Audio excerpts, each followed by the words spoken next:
prosperity Západu v 60. letech 20. století došlo k rozsáhlým společenským změnám. Na univerzitách studovalo čím dál více mladých lidí, kteří při studiu často pracovali a stali se nezávislí na rodičích. Rostoucí role vizuálních médií, zejména televize, pomohla urychlit tempo změn. Měnil se způsob oblékání i životní styl. Vynález antikoncepčních pilulek se ukázal být rozhodujícím momentem, který nastartoval sexuální revoluci. Současně v USA nabrali na intenzitě protesty proti diskriminaci Afroameričanů. Ačkoliv se organizátoři snažili zajistit jejich mírumilovný průběh, došlo v květnu 1963 ke krveprolití. Ve snaze zabránit černošské revoluci prezident John F. Kennedy předložil Kongresu návrh zákona o občanských právech.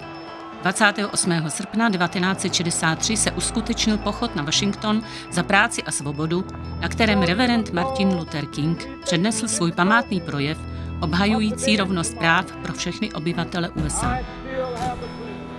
Kennedyho reformní plány náhle ukončil atentát, který na něho byl spáchán v listopadu 1963 v Dallasu.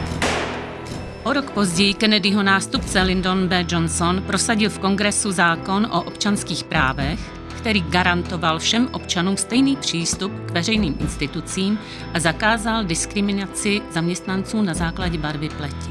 Rasové násilnosti však pokračovaly a vyvrcholily vraždou Martina Luthera Kinga v dubnu 1968. Nasazení amerických vojenských sil ve Vietnamu čelilo ještě větší kritice ze strany veřejnosti.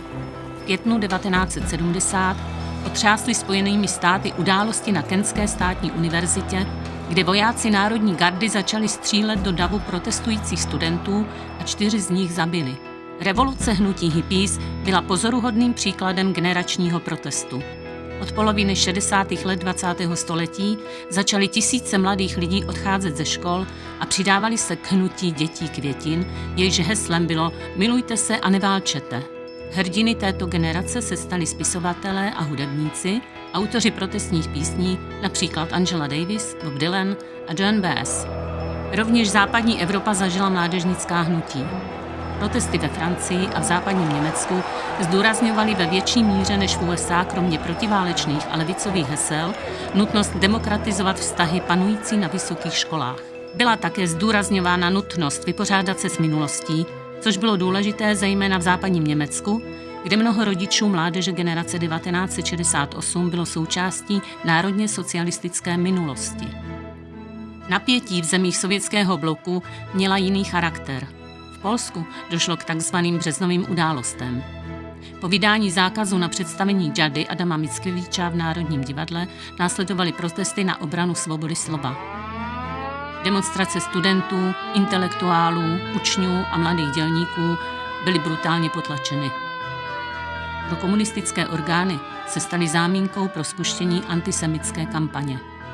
Zatímco v Sovětském svazu a ve většině zemí sovětského bloku panovala relativní stabilita, v Československu se odehrála vážná krize. V lednu 1968 se Alexander Dubček stal předsedou Komunistické strany Československa a přislíbil zavedení reforem známých jako socialismus s lidskou tváří. Nervózní reakce Kremlu vedla 21. srpna 1968 ke vpádu vojsk Varšavské smlouvy do Československa pod záminkou obrany socialismu. Země se dostala do područí okupantů. Avšak občanský vzdor pokračoval. V lednu 1969 se v Praze na protest proti okupaci upálil student Jan Palach.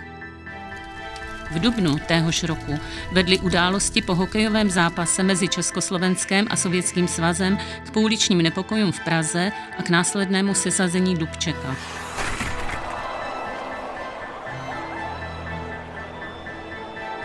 Jeho nástupcem se stal Gustav Husák, který řídil normalizační úsilí v zemi.